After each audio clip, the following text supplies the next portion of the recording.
खोलेंगे second Kings दूसरा राजा, उसका चैप्टर 17।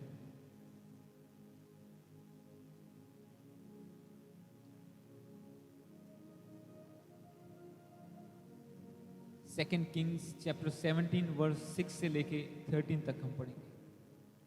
दूसरा राजाओं की किताब, उसका दूसरा राजाओं, उसका 17 अध्याय, उसकी 6 से लेके 13 तक हम पढ़ेंगे।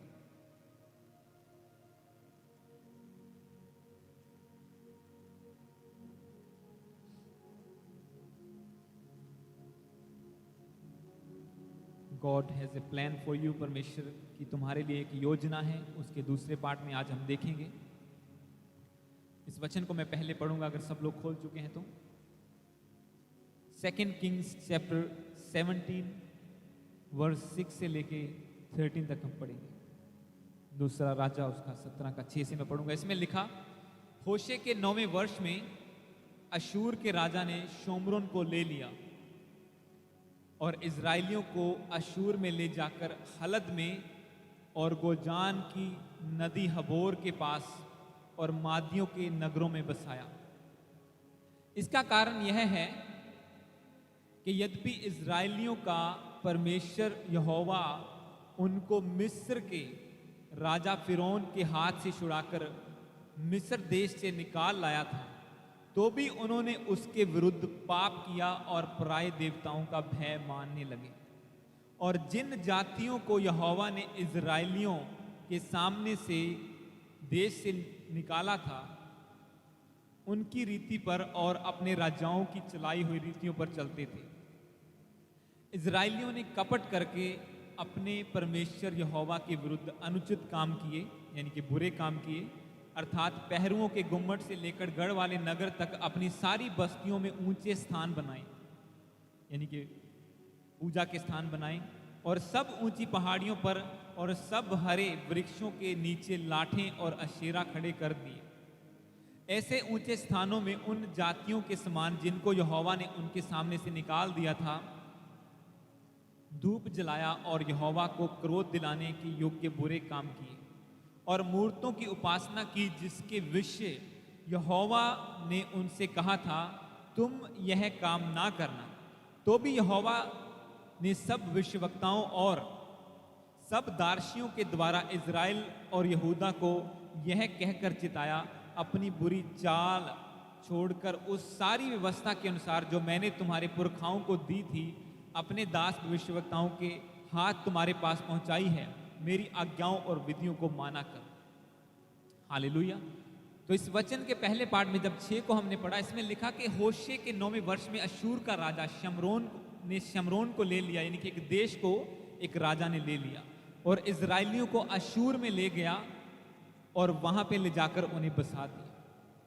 क्योंकि जब हम पिछले हफ्ते बात कर रहे थे कि परमेश्वर हमारे लिए एक योजना बनाता है, परमेश्वर का हमारे लिए एक प्लान होता है, हमारे लिए एक योजना होती है। जैसे हम प्रभु के सामने अपनी जिंदगी को समर्पित करते हैं, अपना जीवन प्रभु को यीशु मसीह को दे देते हैं, तो वो हमारे लिए एक प्लान बनाता है कि मैं इसे ऐसे ऐसे इस्तेमाल करूं। किसी को एक बिजनेसमैन के रूप में बोने के लिए इस्तेमाल करता है, किसी को एक पास्टर के रूप में, अपोस्टल के रूप में, किसी को वर्शिपर के रूप में। अलग अलग बंदों के लिए परमेश्वर का अलग अलग प्लान होता है। पर अगर हम दूसरी साइड को भी देखें तो जब परमेश्वर हमारे लिए प्लान बनाता है, तो जैसे हमने कल के रात का जो वचन था कि जो शैतान है वो सारी बुराई की जड़ है, वो झूठ का पिता है, वो लायर है, वो झूठ बोलता है, वो लोगों को भरमाता है, और वो भी परमेश्वर के लोगों के खिलाफ प्लानिंग बनानी शुरू कर देता है। जैसे परमेश्वर प्लान बनाता है, उसका भी प्लान होता है आपके लिए। पर किसका प्लान कामयाब होगा ये डिपेंड करता है एक इंसान के ऊपर।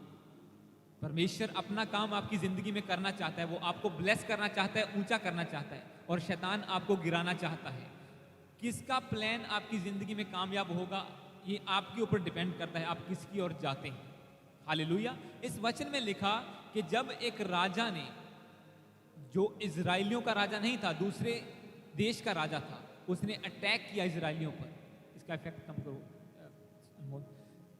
इजराइलियों को अशूर में ले जाकर, इसको दोबारा पढ़ें अगर हम, इसमें लिखा है 6वें वर्ष को मैं पढ़ूंगा। इसमें लिखा, होशे के 9वें वर्ष में अशूर के राजा ने शोमरोन को ले लिया और इजराइलियों को अशूर में ले जाकर हलद में और गोजान की नदी हबोर के पास और मादियों के नगरों में जा बसाया।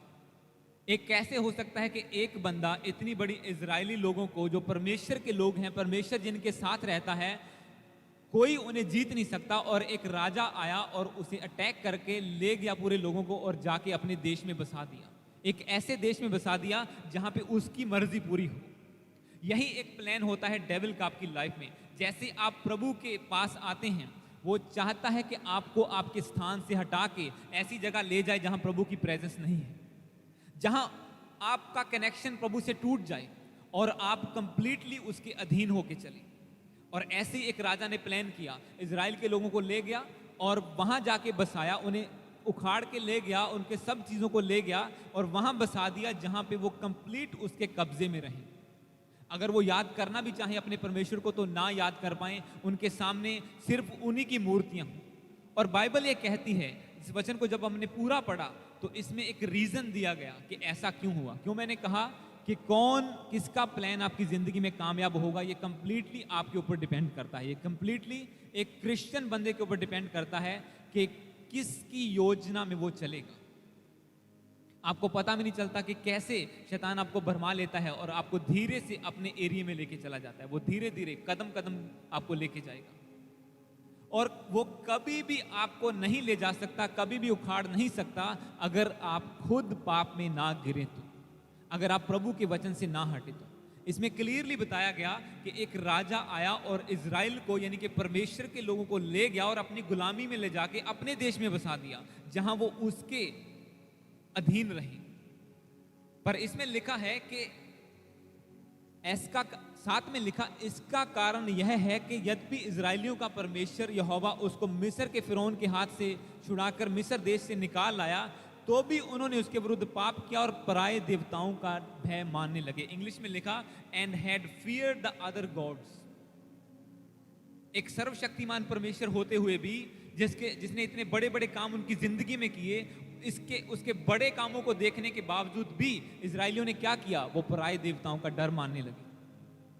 एक क्रिश्चियन होने के बावजूद भी, प्रभु के साथ एक अच्छा रिलेशन होने के बावजूद भी, अगर आप डरें कि हाँ यार इन्हें जादू टूना करता कि मेरे पे असर ना हो जाए, या इसकी बात का मेरे ऊपर असर ना हो जाए, इसने ये बोल दिया असर, अगर आप डर मानते हैं तो ये कोई गारंटी नहीं है कि आप स्टेबल रह पाएंगे। अगर आप डर मानते हैं, उसी डर को शैतान इस्तेमाल करेगा आपको उखाड़ने के लिए, परमेश्वर के राज्य से, परमेश्वर की हजूरी से लेके जाके अपने एरिया में बसाने के लिए। अब ये फिजिकली नजर नहीं आएगा, ऐसा नहीं है कि आपको अपने घर से निकल गए और वो दूर कहीं ले गया खेतों में। नो, हम स्पिरिचुअल बातों की बात कर रहे हैं, आत्मिक, आत्मा की, क्योंकि फाइट किसके बीच में चलती है, आत्मा की लड़ाई है। वचन कहता है कि हमारी लड़ाई मांस और लहू से नहीं, आत्मिक शक्तियों के साथ है, अंधकार की शक्तियों के साथ है, और हम स्पिरिट में फाइट करते हैं। और परमेश्वर क्या चाहता है, वो हमारी सोल को चाहता है कि परमानेंटली अपने पास रखे।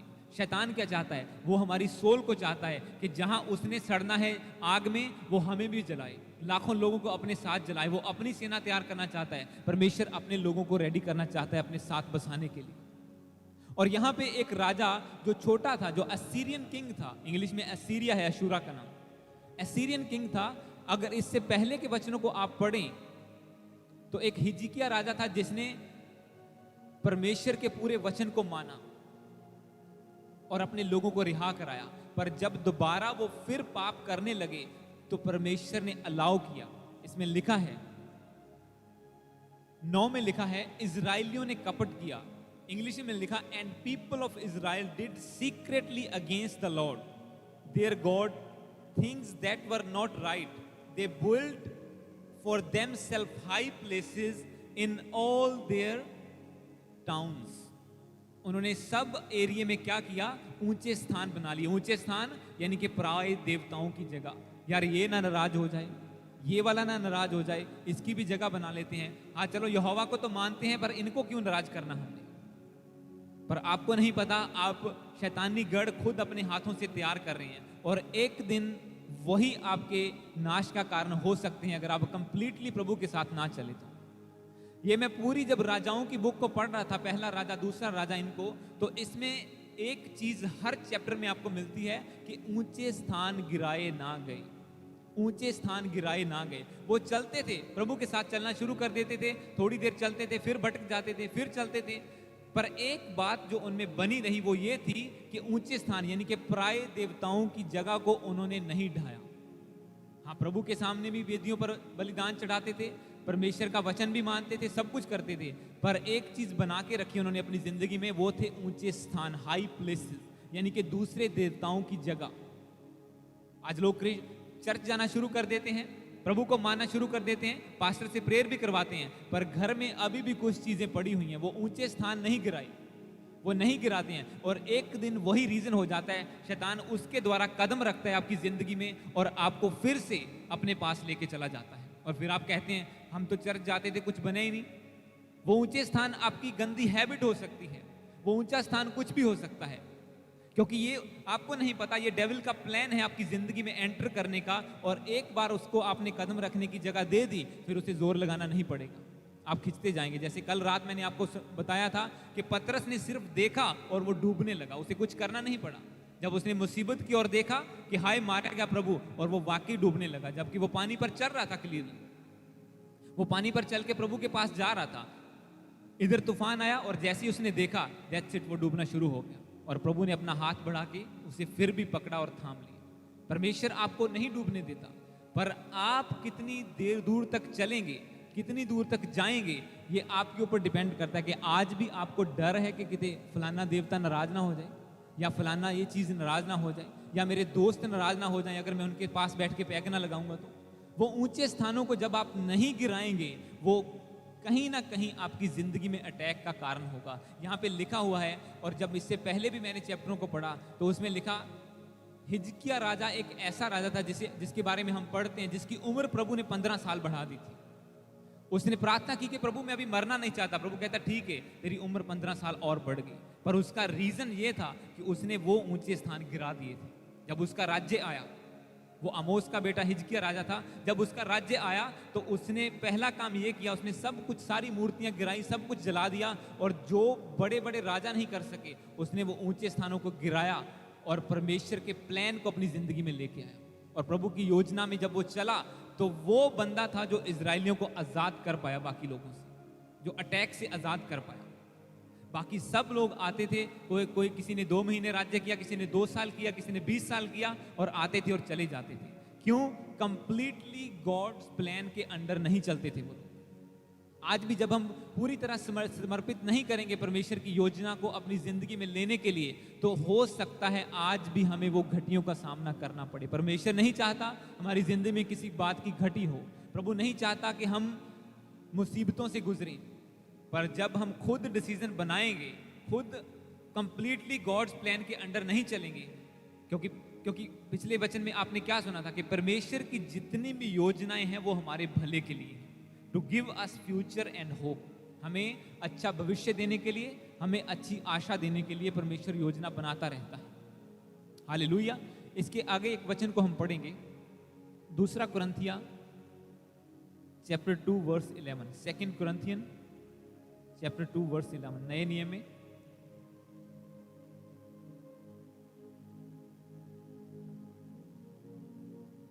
सेकंड कुरिन्थियन, 2 कुरिन्थियों उसका चैप्टर 2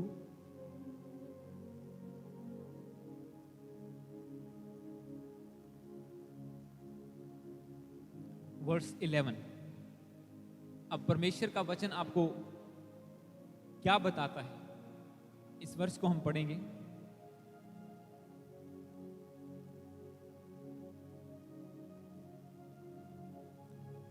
इसमें लिखा है, मैं 10 से पढ़ दूंगा, जिसका तुम क्षमा करते हो मैं भी उसका क्षमा करता हूं, क्योंकि मैं भी जो कुछ क्षमा किया है, मैंने भी जो कुछ क्षमा किया है, यदि किया हो तो तुम्हारे कारण मसीह की जगह में होकर क्षमा किया है, कि शैतान का हम पर दाव ना चले, क्योंकि हम उसकी युक्तियों से अनजान नहीं हैं। इंग्लिश में लिखा, so that we would not be outwitted by Satan, for we are not ignorant to his designs। और एक वर्जन में लिखा है, for we are not unaware of his evil schemes. उसकी बुरी योजनाओं से हम अनजान नहीं है, परमेश्वर का वचन कहता है। अब इजरायली लोग जब गिरते थे अपने आप से, वो गुलामी में चले जाते थे। फिर से जब उन्हें याद आता था कि ओ हमारा परमेश्वर तो यहोवा है, जो हमें मिस्र से निकाल लाया, जिसने समुंदर दो भाग किया, जिसने इतने बड़े बड़े काम किए। इस वचन को अगर हम फिर से पढ़ें हिंदी में, इसमें लिखा कि शैतान का हम पर दाव ना चले, क्योंकि हम उसकी युक्तियों से अनजान नहीं है।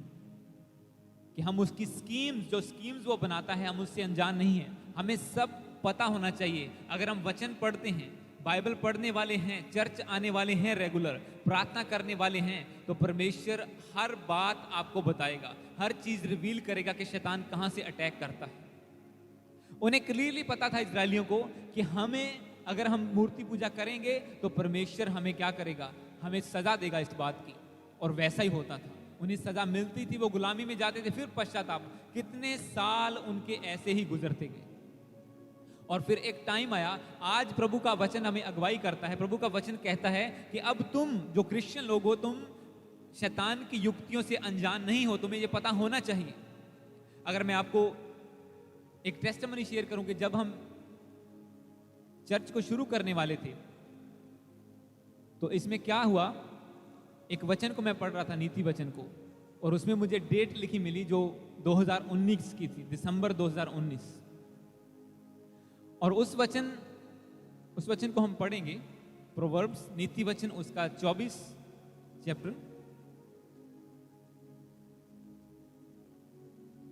नीति वचन उसका प्रोवर्ब्स कहावतां पंजाबी दे विच ਉਹਦਾ 24 चैप्टर ਉਹਦਾ 10, 11 और 12। इसमें एक डेट मुझे लिखी मिली, 10 दिसंबर 2019 रात के 11:03। और ये वचन अगर मैं पढ़ूं आपके लिए 10, 11 और 12 को, नीति वचन प्रोवर्ब्स चैप्टर 24 वर्स 10 से लेके 12 तक, कहावतां पंजाबी दे विच। अगर आप सब निकाल चुके तो मैं पढ़ूंगा इसके लिए। नीति वचन 24 ओदा 10, 11 और 12, प्रोवर्ब्स चैप्टर 24। मैं वर्स 10 से पढ़ूंगा। इसमें लिखा, यदि तू विपत्ति के समय साहस छोड़ दे तो तेरी शक्ति बहुत कम है। जो मार डाले जाने के लिए घसीटे जाते हैं उनको छुड़ा, और जो घात किए जाने को हैं उन्हें मत पकड़ा। यदि तू कहे कि मैं इसको जानता ना था, तो क्या मन का जांचने वाला इसे नहीं समझता? क्या तेरे प्राणों का रक्षक इसे नहीं जानता?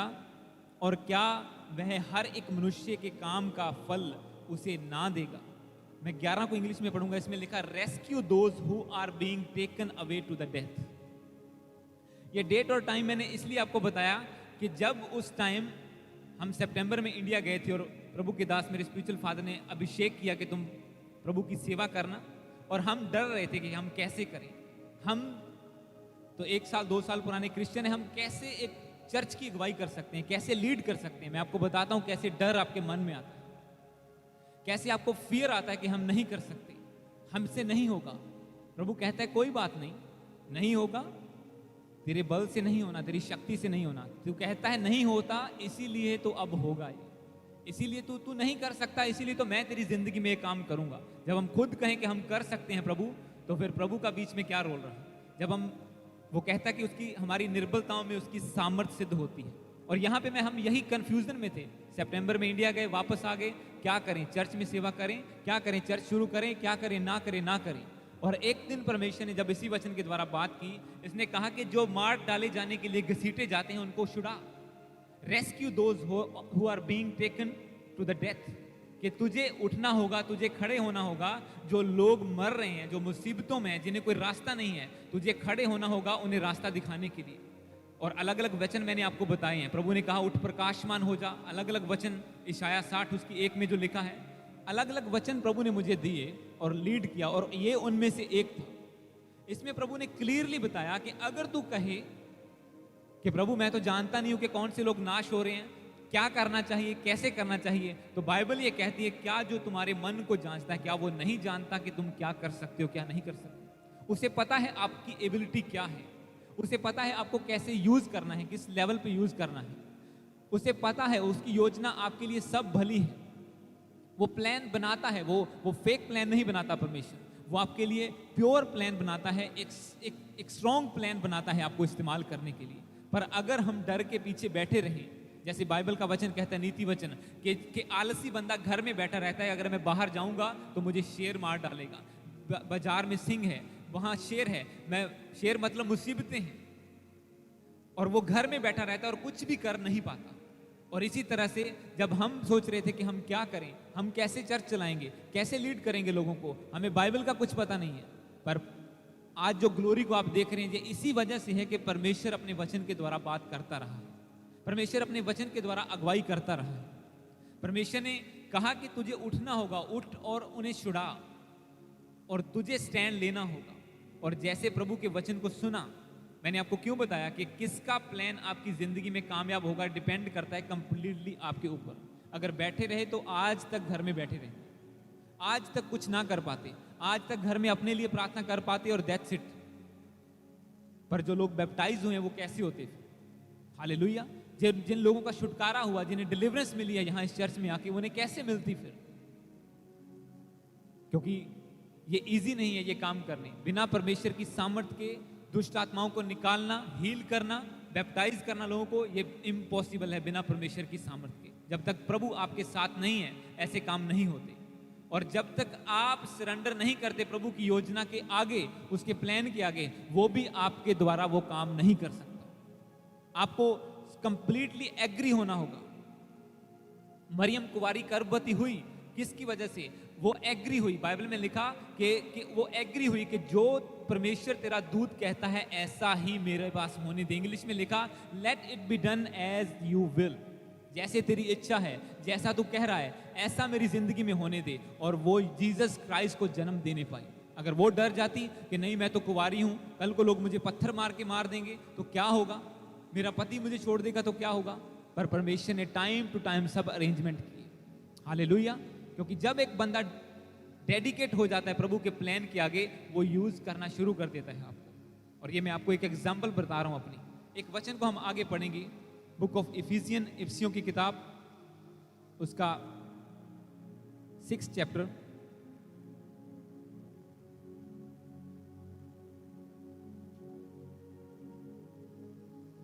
और उसका वर्स 10 और 11 को। बुक ऑफ इफिसियन, अफसियां पंजाबी ਦੇ ਵਿੱਚ ਉਹਦਾ 6 ਚੈਪਟਰ ਉਹਦਾ 10 और 11 आयतों से पढ़ांगे। इफिसियन चैप्टर 6 वर्स 10 और 11। अगर सब खोल चुके तो मैं पढ़ूंगा आपके लिए ऑनलाइन। इसमें लिखा है, इसलिए प्रभु और उसकी शक्ति के प्रभाव में बलवंत बनो, परमेश्वर के सारे हथियार बांध लो कि तुम शैतान की युक्तियों के सामने खड़े रह सको। इंग्लिश में लिखा, finally be strong in the Lord and in the strength of his might, put on the whole armour of God that you may be able to stand against the schemes of the devil. इसका मतलब schemes, मैंने आपको जो पहले वचन में बताया कि डेविल आपके खिलाफ स्कीम्स बनाता है। परमेश्वर आपके लिए प्लान बनाता है कि आपको आने वाले 6 महीने में यहां देखेगा, 1 साल के बाद यहां देखेगा, और फिर सेवा में देखेगा, और फिर आपके रिश्तेदार बचाए जाएंगे, आपके घर वाले। प्रभु आपके लिए प्लान बनाता जाता है, पर वो कितना डिले होता है, कितना कामयाब होता है, कितने % पूरा होता है, ये कंप्लीटली हमारे ऊपर डिपेंडेंट है। अगर हम बार बार गिरते जाएंगे, प्रभु उठा देगा अपनी दया से, पर फिर वो लेवल अचीव करने में फिर वही 6 महीने लग जाएंगे। वहां पहुंचे, फिर गिर गए, फिर वही 6 महीने लग जाएंगे। तो आप कभी भी उस लेवल तक नहीं पहुंच पाएंगे जहां परमेश्वर आपको देखता है अपनी आंखों से। आपको लगेगा मैं चर्च जा रहा हूं, ठीक है, हालेलुया आमीन बोल रहा हूं, प्रार्थना भी करते हैं, वर्शिप में भी खड़े हो जाते हैं जाके, पर जो प्रभु की योजना है वो सिर्फ लिमिटेड नहीं है यहां तक आपके लिए, वो आपको लिमिटलेस इस्तेमाल करना चाहता है। हालेलुया। क्यों वो पवित्र आत्मा देता है एक बंदे को? सिर्फ इसीलिए कि बस वो पाया और घर में बैठ गया? वो चाहता है कि उसने कहा जब पवित्र आत्मा तुम पाओगे तुम सामर्थी बन जाओगे, तुम मेरी गवाही दोगे लोगों के बीच में, तुम मेरे सुसमाचार को प्रचार करोगे। और इसी तरह से क्या हुआ, आज जब इस वचन को हम पढ़ रहे हैं, इसमें लिखा है कि परमेश्वर के सारे हथियार बांध लो कि तुम शैतान की युक्तियों का क्या कर सको, सामना कर सको, तुम उसके अगेंस्ट खड़े हो सको। ये नहीं कि उससे डर के बैठ जाओ। मैं आपको गारंटी देता हूं कि जब हम इंडिया में थे तब घर वालों ने जैसा सिखाया कि हाँ ये टूना किया, ये जादू किया हुआ है, ये ऐसा है, इसे हट के निकलना, ये ऐसा है, वे है। पर आज अगर वो सामने आए हम ठुड्डा मार के उसे निकाल सकते हैं। क्यों? परमेश्वर हमारे साथ है। हमें पता है वो कुछ भी नहीं है, उसका कोई अधिकार नहीं है। अब हमारी अथॉरिटी है उसके ऊपर, क्योंकि परमेश्वर ने सारा अधिकार हमारे हाथों में दे दिया। उसने कहा मैंने तुझे शत्रु की पूरी सामर्थ पर अधिकार दिया। मुझे याद है एक बार हमारे एक रिश्तेदार ने एक स्पेशल फेस्टिवल जब इंडिया में होता है, उसने मजाक मजाक में कुछ चीज़ें खरीदी जो जादू टूने की लगती थी, किसी के घर के सामने रख दी और वो सवेरे सारा टब्बर चीखा मारने लग गया, किन्ने ये करता, केने करता, ये वो, और वो बड़ी लकड़ियां ले आए कि इसे जला दें, ऐसा करें। और ये साइड में खड़ा हंस रहा था और सब देख रहे थे, क्या तेरा काम लगता है? हाँ, कहता मैंने मजाक मजाक में लिखा था कि तुम क्या करते। ऐसे डर गए, कोई बात नहीं। वो बंदे ने ऐसी सामग्री जिसे बोलते हैं ला के रखती कि ठीक है देखते हैं क्या करती है। तो ऐसे डर, ऐसे फियर जब होता है, पर परमेश्वर उस फियर को निकालता है। वो कहता है परमेश्वर के सारे हथियार बांध लो। तुम अपनी शक्ति से नहीं लड़ सकते शैतान से, पर अगर तुम आर्मर ऑफ गॉड पहन लोगे, वो क्या है आपको वचन में मिलता है, उद्धार का टोप, धार्मिकता की जिलम, सत्य से कमर कसना, सुसमाचार की तैयारी के जूते, एक हाथ में विश्वास की ढाल, दूसरे हाथ में वचन की तलवार, आत्मा की तलवार। हालेलुया। जब उसे पहनते हैं, नो वे के डेविल आपके ऊपर अटैक करेगा और आपको जीत के लेके जाएगा, जैसे वो इजराइलियों को ले गया था। क्यों? वो परमेश्वर की योजना से बाहर थे। और यहाँ पे आपको शैतान की स्कीम को डिस्ट्रॉय करना होगा अगर आप परमेश्वर के प्लान को अपनी जिंदगी में पूरा होता हुआ देखना चाहते हैं। तो आपको डिस्ट्रॉय करना होगा। कई बार परमेश्वर नहीं करेगा उसको, वो अलाउ करेगा कि शैतान अटैक करे आपके ऊपर, वो चीजों को आपके सामने आने देगा कि अब तुम्हारा क्या फैसला होता है। जैसे दाऊद को परमेश्वर ने मसा किया तो अगला राजा होगा, और क्या आया उसके सामने? उसके सामने गोलियत आके खड़ा हो गया। और वो भी सोचता होगा लो कर लो क्यों अनुपांडा, राजा बन चले सी, ये तो अब मार गिराएगा मुझे। पर नहीं, उसने ऐसा नहीं सोचा। उसने कहा कि जो परमेश्वर मेरे साथ है मैं उसके द्वारा तेरा सर आज काट डालूंगा, और उसने वही करके दिखाया। क्योंकि उसने वो हथियार नहीं पहने थे जो सेना ने पहने थे, जो राजा ने पहने थे। उसके ऊपर परमेश्वर के वेपन थे, पवित्रताई का, मस्सा का, अभिषेक, हर चीजों का उसने पहन रखा था। और अगर आप बाइबल में पढ़ें तो एस्तर जो रानी बनी, जिसे परमेश्वर ने ऐसा अनुग्रह दिया, वो पवित्रताई में चलती रही, उसने वेपन पहने हुए थे, और एक दिन वो रानी की गद्दी पर पहुंच गई। अब एक टाइम आया जब उसकी लाइफ में चैलेंज आया। उसने सुना कि राजा के जो एक बंदा है, जो सेनापति है, उसने युक्ति बनाई है कि उसके लोगों को मार गिराएगा, सारे यहूदियों का नाश हो जाएगा। अब परमेश्वर का प्लान क्या था? उसने एक यहूदी स्त्री को, यानी कि एस्तर को उठा के रानी बना दिया कि इसके द्वारा बाकी सारे लोग भी क्या करें, ब्लेस हो जाएं। राजा उसकी बात सुने और बाकी लोगों को ब्लेस करे। पर हुआ क्या? उसके अगेंस्ट एक शैतान ने स्कीम बनाई। उसने अपना बंदा खड़ा कर दिया कि वो स्कीम लगा के क्या करे, सारे यहूदियों का नाश कर दे। हमान नाम का जो बंदा था। आपको मैं बता रहा हूं कैसे पैरेलल स्कीमें चलती हैं, और क्रिश्चियन एक साइड में होके बैठे रहते हैं कि ठीक है प्रभु एक दिन ब्लेस करेगा, एक ना एक दिन तो होएगा ही होएगा, ऐसे बैठे सोचते रहते हैं। पर आपको नहीं पता, आपको पैरेलल खड़े होना है। वचन ये कहता है कि you have to stand against the schemes of evil. उसकी जो इविल स्कीम्स हैं, जो डेविल की योजनाएं हैं, तुम्हें उसके विरोध में परमेश्वर के हथियारों का इस्तेमाल करके खड़े होना होगा और तुम्हें ओवरकम करना होगा उसके ऊपर, ताकि तुम प्रभु की योजना को पूरा होता हुआ देख सको। और आज ये वचन आपको यही बताता है। और एस्तर रानी की जो मैं स्टोरी बता रहा हूं, उसने क्या किया?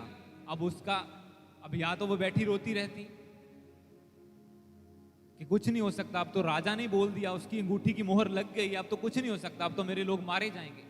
पर उसने फास्टिंग की। फास्टिंग क्या है? आपका वेपन है। उसने 3 दिन रात की फास्टिंग की और अपने लोगों को भी बोला अगले 3 दिन रात तुम फास्टिंग करोगे, जिसे एस्तर फास्ट बोलते हैं। आज हम 3 दिन रात की जब रोजे रखते हैं। और जैसे उसने फास्टिंग की, सारी बाजी पलट गई। यहूदी नहीं मारे गए, परमेश्वर के लोग नहीं मारे गए, बल्कि वो बंदा जो शैतान की ओर से खड़ा किया गया था यहूदियों का नाश करने के लिए, प्रभु के लोगों का नाश करने के लिए, वो खुद फांसी पर लटकाया गया। एकदम बाजी पलटी सारी। किसके द्वारा? एक वेपन को इस्तेमाल करने के द्वारा। फास्टिंग का वेपन उसने इस्तेमाल किया। और किसकी योजना पूरी हुई? शैतान की के परमेश्वर की? परमेश्वर की योजना पूरी हुई। हालेलुया। क्योंकि उसके प्लान क्या हैं? भले के हैं, आपके नुकसान के नहीं हैं। उसने रानी इसलिए नहीं बनाया था कि बैठ के रोती रहे। आप सोचो, अगर वो घर में पहुंची ना होती, राजमहल में होती ना, तो कैसे राजा के पास जाती, कैसे बात करती। पर फिर भी उसका पद काम नहीं आया, उसका डेजिग्नेशन काम नहीं आया, फास्टिंग काम आया। कोई गारंटी नहीं थी वो जाके बात करती और वो मान लेता। पर जब वो फास्टिंग में गई, 3 दिन रात के रोजे रख के गई, उसके लोगों ने फास्टिंग की, तो उस परमेश्वर ने राजा के मन को बदला और उसने अपनी आज्ञा को बदल दिया कि जो बंदा ये इवल काम कर रहा है उसे फांसी पर लटकाया जाए, ना कि मोर्दगे को लटकाया जाए। हालेलुया। और ऐसा ही आपकी लाइफ में आप एक्सपीरियंस करते हैं। मैंने खुद बहुत बार एक्सपीरियंस किया है। जैसे आप अपने हथियारों का इस्तेमाल करते हैं, आप प्रभु की योजना को एक के बाद एक अपनी जिंदगी में पूरी होते हुए देखते हैं। हम अगले वचन को पढ़ेंगे इसके साथ। मत्ती की किताब, उसका 2 chapter, book of Matthew chapter 2 verse 13 से लेके 15 तक।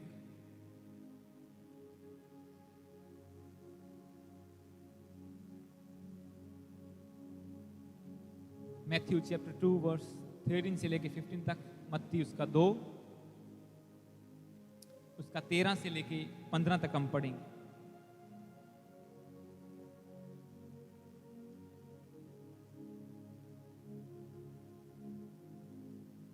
इसमें लिखा, मत्ती 2 उसका 13 से, उनके चले जाने के बाद प्रभु के एक दूत ने स्वप्न में यूसुफ को दिखाई देकर कहा, उठ और बालक को और उसकी माता को लेकर मिस्र देश को भाग जा, और जब तक मैं तुझसे ना कहूं तब तक वहीं रहना, क्योंकि हेरोदेस इस बालक को ढूंढने पर है और उसे मरवा डाले। तब वह रात ही को उठकर बालक और उसकी माता को लेकर मिस्र को चल दिया और हेरोदेस के मरने तक वहीं रहा, इसलिए कि वह वचन जो प्रभु ने भविष्यवक्ता यानी कि प्रॉफिट के द्वारा कहा था पूरा हो, मैंने अपने पुत्र को मिस्र से बुलाया है। जब इस पूरे चैप्टर को आप 2 को एंड तक पढ़ते हैं तो इसमें अलग अलग इवेंट्स दिए गए हैं जो यीशु मसीह के जन्म के टाइम हुए थे। मरियम के पास दूत आता है, फिर वो होता है, फिर यूसुफ के पास दूत आता है, वो उसे ऐसे बोलता है कि तू उसे रख ले, अपनी पत्नी बना ले, उसके गर्भ में जो है वो पवित्र आत्मा की ओर से। अलग अलग इवेंट्स बताए गए हैं। मैं उनमें से एक आपके लिए पढ़ा है। इसमें लिखा कि एक एंजल ने, एक दूत ने यूसुफ के स्वप्न में आके उसे कहा कि जो बालक यानी कि यीशु मसीह, इसे उठा और यहां से भाग जा और मिस्र को चला जा। एस्केप फ्रॉम हियर इंग्लिश में लिखा, यहां से चला जा और मिस्र को चला जा। अब वो बंदे ने क्या किया? उसने एज इट इज परमेश्वर की योजना को माना। उसने कहा ठीक है, और वो उठा और चला गया अपने बेटे को लेकर। अगर आज का यूसुफ होता, आज का कृष्ण होता, तो वो क्वेश्चन करता कि प्रभु तू तो सर्वशक्तिमान परमेश्वर है, ये यीशु मसीह है, इसे कौन मार सकता है? मैं नहीं जाऊंगा, यहीं पे मेरी रक्षा कर। क्या तू उसे बचा नहीं सकता? एक राजा से नहीं बचा सकता और तू कहता है ये सारे लोगों को बचाएगा, और तू खुद कहता है मैं परमेश्वर हूं, क्या तू मुझे एक बंदे से नहीं बचा सकता? उसने आर्गुमेंट नहीं किया और वो उठा और यीशु मसीह को यानी कि एक छोटे बालक को, जो उस समय बालक के रूप में था, छोटे बच्चे के रूप में था, उठाया और चला गया। पर ऐसा हुआ क्यों? क्योंकि वचन ये कहता है, जब 15 को हम पढ़ते हैं, इसमें लिखा और हेरोदेस के मरने तक वहीं रहा, इसलिए कि वह वचन जो प्रभु ने भविष्यवक्ता के द्वारा कहा था पूरा हो, मैंने अपने पुत्र को मिस्र से बुलाया है। अगर इसी की 23 को पढ़ें, इसी चैप्टर की 23 को, इसमें लिखा और नासरत नामक नगर में जा बसा, ताकि वह वचन पूरा हो जो भविष्यवक्ता यानी प्रॉफिट के द्वारा कहा गया था, वह नासरी कहलाएगा, वह यीशु नासरी कहलाएगा। मतलब अलग अलग वचन जो प्रॉफिट्स के द्वारा प्रभु ने कहे थे, उन्हें पूरा करने के लिए परमेश्वर ने अलग अलग इवेंट्स रखे थे।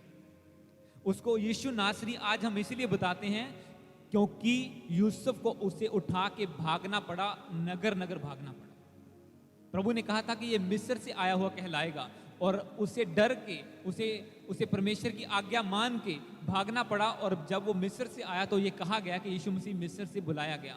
और जब नासरी कहा जाता है आज, उसका मतलब ये है कि उसे भाग के नासरत में भी जाना पड़ा।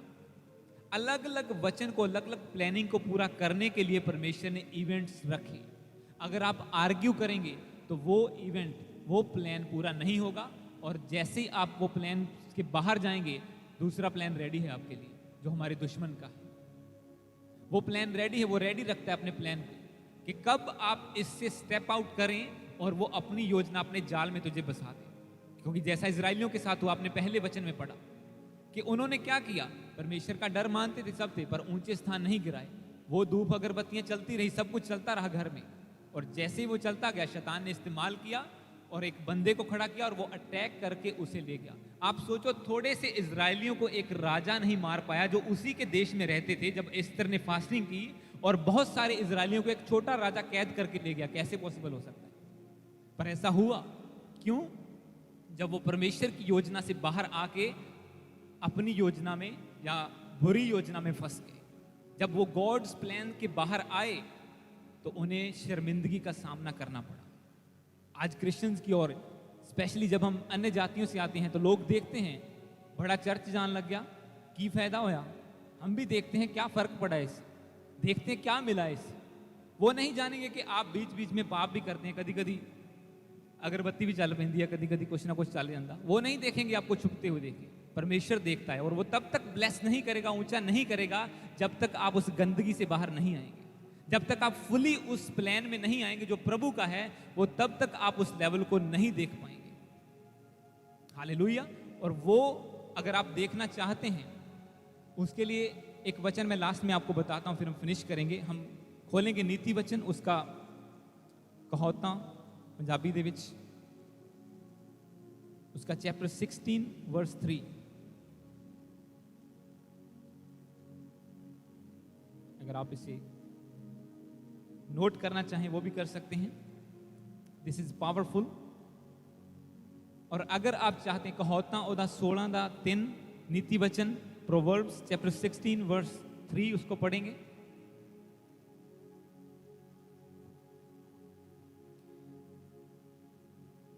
इस वचन को मैं पढ़ूंगा, अगर आप खोल चुके हैं। कहोता ओदा 16 दा 3 नीति वचन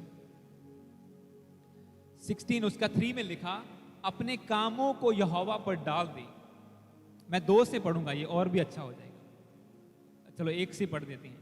मन की युक्ति मनुष्य के वश में रहती है, परंतु मुंह से कहना यहोवा की ओर से होता है। मनुष्य का सारा चाल चलन अपनी दृष्टि में पवित्र होता है, परंतु यहोवा मन को तोलता है, देखता है। 3 में लिखा, अपने कामों को यहोवा पर डाल दे, इससे तेरी कल्पनाएं क्या होगी? सिद्ध होगी। इंग्लिश में लिखा, commit your work to the Lord and your plans will be established. आपकी योजना कब पूरी होगी? आपके प्लान जो आप चाहते हैं, मैं भी ऊंचा हूं, मैं भी ब्लेस हूं, मेरी भी ब्लेस्ड लाइफ हो, मेरे घर वाले भी बपतिस्मा लें, वो कब पूरा होगा? जब आपके काम परमेश्वर के काम से क्या करेंगे? मैच करेंगे। जब आप प्रभु की प्लानिंग से आपकी प्लानिंग मैच हो जाएगी, उस दिन वो प्लान आपकी जिंदगी में पूरा हो जाएगा। क्योंकि जब यिर्मयाह 29 उसकी 11 से जब मैंने आपको वचन दिया था लास्ट वीक, उसमें लिखा हुआ है कि अंत में मैं तेरी आशा को पूरी करूंगा। मेरे सारे प्लान तेरे भले के लिए हैं, तेरे नुकसान के लिए नहीं है, पर इन द एंड, अंत में मैं तेरी आशा को पूरी करूंगा। जो तू मांगता है, प्रभु कहता है मैं वो भी दूंगा, पर पहले तुझे जो प्लान मैंने बनाया उसमें चलना होगा, ऐसे बढ़ना होगा। यीशु मसीह खुद, यीशु मसीह को उसके बाप को लेके, जो दुनियावी बाप था यूसुफ, उसे लेके भागना पड़ा एक जगह से दूसरी जगह, ताकि वो जीवित रहे, बड़ा हो और प्रचार हो, और परमेश्वर ने जिस योजना के लिए उसे भेजा है वो पूरी हो। अगर वो फैसला ले लेता भी मैं तो आपका पेड़ छाट के जाना ही नहीं गा, और वो प्रभु की योजना नहीं पूरी होती, पर उसने कदम बढ़ाए परमेश्वर के अकॉर्डिंग। जैसे जैसे स्वर्गदूत इंस्ट्रक्शन देते जाते थे, वो आगे चलता जाता था। और यीशु मसीह बड़े हुए, सारे बालक, आप सोचो उस नगर के सारे बालक मार दिए गए, पर यीशु मसीह बचा लिए गए। क्यों? स्वर्गदूतों ने खुद आके बोला कि इसे लेके चला जाओ, इसीलिए वचन कहता है कि commit your work to the Lord and he will establish your plans. तेरे प्लान जो हैं वो एस्टेब्लिश हो जाएंगे, वो पूरे हो जाएंगे जब तू अपने आप के अपने कामों को परमेश्वर के आगे, यहोवा के आगे समर्पित कर देगा। समर्पित करना होता क्या है? परमेश्वर के आगे वेट करना। और यही सबसे बड़ी कमी होती है एक बंदे में, वो वेट नहीं करना चाहता। आज प्रार्थना किया, कल नू मेरे क्या चीज होनी चाहिए, आज मैंने प्रेयर किया, इसी हफ्ते में मुझे ये मिलना चाहिए। माइक्रोवेव टेक्नोलॉजी चाहते हैं, पर प्रेयर माइक्रोवेव नहीं है। प्रार्थना पेशेंस से की जाती है, बिना कुछ दिखे, बिना कुछ मिले। जब प्रेयर करते रहते हैं तो जो आप मांगते हैं प्रभु वो भी आपको दे देता है एक दिन। क्योंकि इसमें यही कहा, कमिट योर वर्क्स, अपने कामों को यहोवा पर डाल दे, वो तेरे मन को तोलता है। 2 में लिखा, मनुष्य का सारा चाल चलन अपनी दृष्टि में पवित्र ठहरता है, परंतु यहोवा मन को देखता है कि तेरे मन में क्या चलता है। जैसे तेरा मन पवित्र होगा, प्रभु से जुड़ा हुआ होगा, तू वेट करेगा कि जो मैंने प्रार्थना की है प्रभु एक दिन देगा देगा। एक हमारी सिस्टर है मसीह में, इटली में, वो शुरू से जब मैं मसीह में नहीं था तब हमारे लिए प्रार्थना करते होते थे। जब वीजा प्रॉब्लम से गुजर रहे थे, ऐसे थे, और वो 9 साल से किराए के घर में रह रहे थे पीछे से, और उन्हें प्रभु ने दिखाया कि ये घर एक दिन तेरा होगा। बीच में बहुत सारे इवेंट्स आए, उसके मालिकों ने उसे निकालना चाहा कि नहीं साडा घर छड़ के चले जाओ, इतना उतना बहुत सारी प्रॉब्लम आई। पर उसने कहा कि नहीं, मुझे तो प्रभु ने दिखाया। ये तो फिर बेइज्जती वाली बात हो जाएगी कि मैंने तो सबको बोला कि प्रभु ने दिखाया कि एक दिन ये घर तेरा होगा जिसमें तू किराए पे रहती है। उसने 9 साल फाइट की और आज वो घर उसका है, उसने खरीद लिया।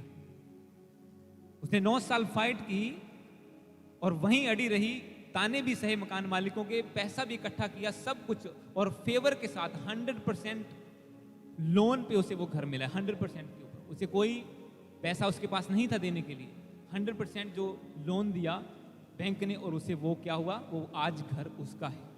जब आप फाइट करते हैं, पेशेंस में रहते हैं, आपको पता है शैतान क्यों जीतता है? क्योंकि उसके पास पेशेंस बहुत ज्यादा है, वो वेट करता है। आपने क्या सोचा, वो वेट करेगा। अच्छा, इधर कदम बढ़ाया कि नहीं बढ़ाया, या अभी भी उधर चल रहे हो? नहीं, अभी आप प्रभु की ओर चल रहे हैं। वो फिर वेट करेगा, शायद आज आ जाएगा, शायद आज कुछ गलती करेगा। वो वेट करेगा, वेट करता रहेगा जब तक आप उस तरफ नजर नहीं करो। इसीलिए वो आता रहा, वो हवा को भरमाता रहा। अच्छा, कितना चलता, फिर बढ़िया चलता जी। अच्छा, कैसे चल रही है लाइफ? अच्छी चल रही है। अच्छा, सारे फल तूने मना किया परमेश्वर में खाने के लिए? नहीं नहीं नहीं, सारे नहीं मना किए, एक मना किए, बस फाड़ ली उन्हें कुंडी, फिर आ जाओ फिर इधर। और पाप हुआ और सारे लोग श्रापित हुए उसके द्वारा। और इसीलिए यीशु मसीह को आना पड़ा सबको डिलीवर करने के लिए।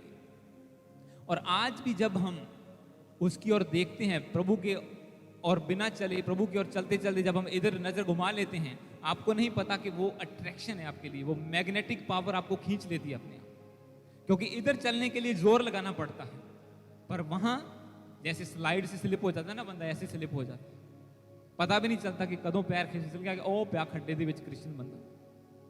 और फिर लोग देखते हैं कि इसे क्या हुआ, ये तो बड़ा चर्च जाने लगा था, बड़ा बोलता था कि मैं तो प्रभु को जानता हूं। और फिर लोग देखते हैं आपका हाल क्या होता है। ऐसे प्रैक्टिकल एग्जाम्पल्स हैं हमारे सामने कि कल कहां थे लोग और आज कहां पे कहां गिरे पड़े। प्रैक्टिकल एग्जाम्पल्स हैं जो कभी हमारे साथ। हालेलुया। पर परमेश्वर आपको ब्लेस करना चाहता है, पर जो भी आप चाहते हैं उसे प्रेयर में रख के, फाइट करके, वेपन्स लेके, पेशेंस रख के, एक दिन वो आपको जरूर देगा। हालेलुया। एक दिन वो आपको जरूर देगा। अगर मेरी लाइफ आज आप यहां देख रहे हैं, इसके पीछे 6 साल की फाइट है, पूरी फाइट है, पूरी तगड़ी फाइट है, और सारा ऊंच नीच से गुजरना हुआ है। अगर आज यहाँ पे परमेश्वर ने ब्लेस किया है, अपना घर लेके, रेजिडेंस होके, सिटीजन होके बैठे हैं, तो ये सारी प्रभु की ग्रेस। हालेलुया। हमें प्रभु ने 1 महीने पहले अपनी सिटीजन के साथ ब्लेस किया है। हम अब न्यूजीलैंड के पक्के न्यूजीलैंड वाले हैं। हालेलुया। तो ये आपके साथ गुड न्यूज़ शेयर करनी थी। हमें रेजिडेंसी तो हो गई थी, पर अब सिटीजनशिप भी हो चुकी है।